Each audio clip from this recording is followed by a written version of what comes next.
Hello, my name is Farrell. I work for the University of Arizona Cooperative Extension under the federally recognized tribal extension program.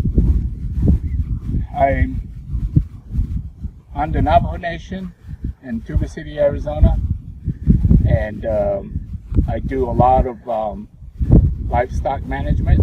I do family and school gardening. I also do healthy living, and those are some of my pillars. And basically, mostly livestock management and giving workshops throughout the Navajo Nation. And so I'm Navajo. We call ourselves the Na, and we also have an identity. And we do our identity through clanship. And my clan is Bimpatoni. And Nashtaj to Mahapashin, Ado Ashin, Edashin, or Touching Edashinana, Ado Nansha. And I've been with the Cooperative Extension for 11 years. And my work location is in the Western Navajo Nation, which my office is in Tuba City, Arizona. A lot of our people have horses. A lot of people have horses throughout the country and throughout the state of Arizona. And to really commit to horses, you need to make a really good commitment, and you need to treat these horses like a family member, and have a lot of respect and dignity for your horses.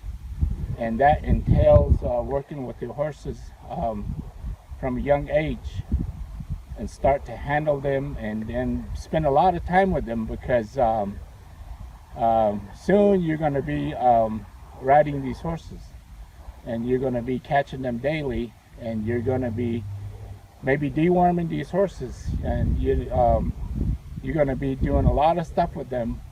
And the best way to do is to work with them and gain their respect.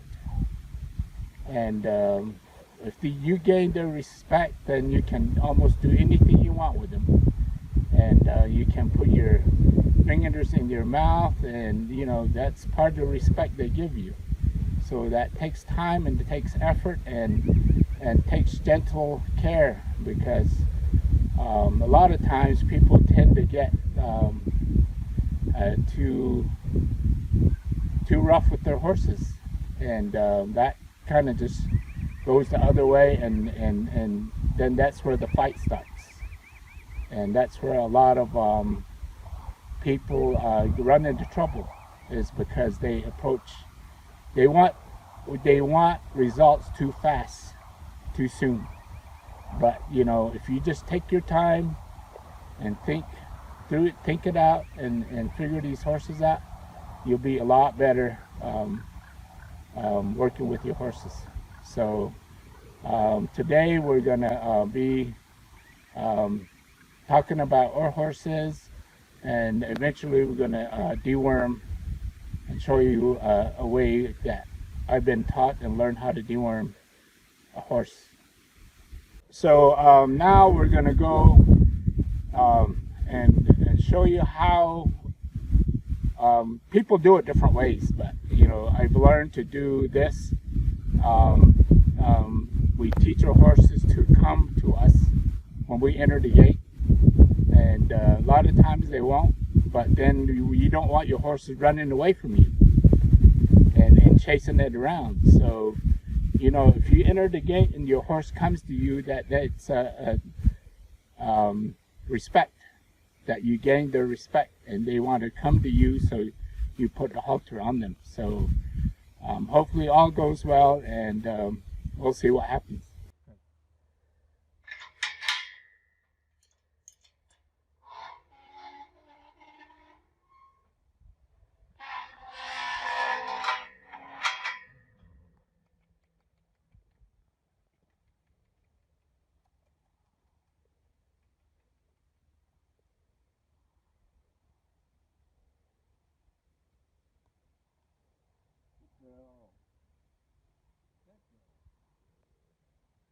Okay, so we've got her caught now, and I'm going to demonstrate to you the proper way, or the way I was taught to put a halter on. And first thing you do is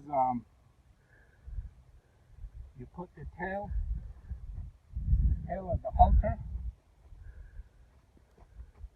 You have a holding the halter like this, and then you switch, and then you put the tail in with your right hand, and then you offer. See how she puts her nose in there? And then you come around.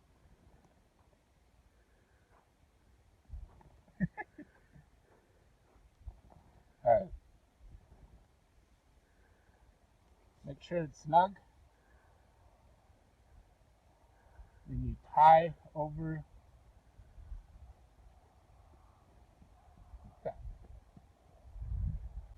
Okay, let me show you the knot again in slow motion. Okay, make sure it's snug. And then you come under and through like this. And then you tighten it. And the reason for this knot is that if she ever leans back on it, she won't tighten this knot. You'll be able to get it loose. So that's the reason why we tie it in this manner. And also, you'll know how you did it right because the rope, the end of the rope is hanging down away from her eye. So that's the way you know it's the correct tie.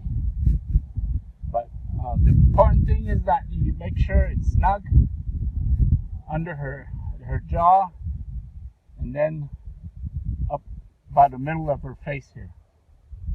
So that's a snug. You don't want it too loose, or you don't want it too tight.